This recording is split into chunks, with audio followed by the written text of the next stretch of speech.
1,00,000च्या खऱ्या नोटा दिल्यास त्या बदल्यात 3,00,000 रुपये बनावट नोटा देऊन बनावट नोटा दैनंदिन व्यवहारात मिसळून फसवणाऱ्या टोळीला जेल रोड पोलिसांनी पकडले. राजू विश्वनाथ चोरमुले, राहणार पोबार्डी, अतुल भारत तावरे, राहणार करकंब असे अटक केलेल्या दोघांची नावे आहेत. त्यांच्याकडून 1,10,500 रुपयांच्या बनावट नोटा जप्त करण्यात आल्या आहेत. या प्रकरणी संतोष वायदंडे यांनी शुक्रवारी फिर्याद दिली आहे.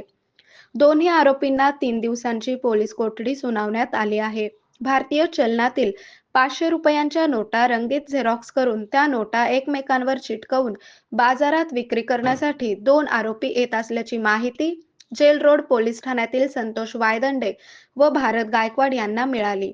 माहिती मिळताच पोलिसांनी सापळा रचून आरोपीला अक्कलकोट रोडवरील हिंदू स्मशानभूमी येथून ताब्यात घेतले.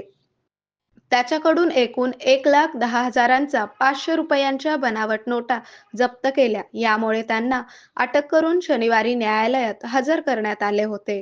या प्रकरणाचा तपास सुरू असून यात आणखी काही नावे उघडकीस येत आहेत. यामुळे हे आरोपी कुठून नोटा आणत होते, ते पैसे कसे मिळवत होते याचा तपास सुरू असून त्यांना पकडण्यासाठी पथके रवाना झाल्याची माहिती सूत्रांनी दिली. दरम्यान या घटनेचा तपास सहाय्यक पोलीस निरीक्षक पाटील हे करत आहेत.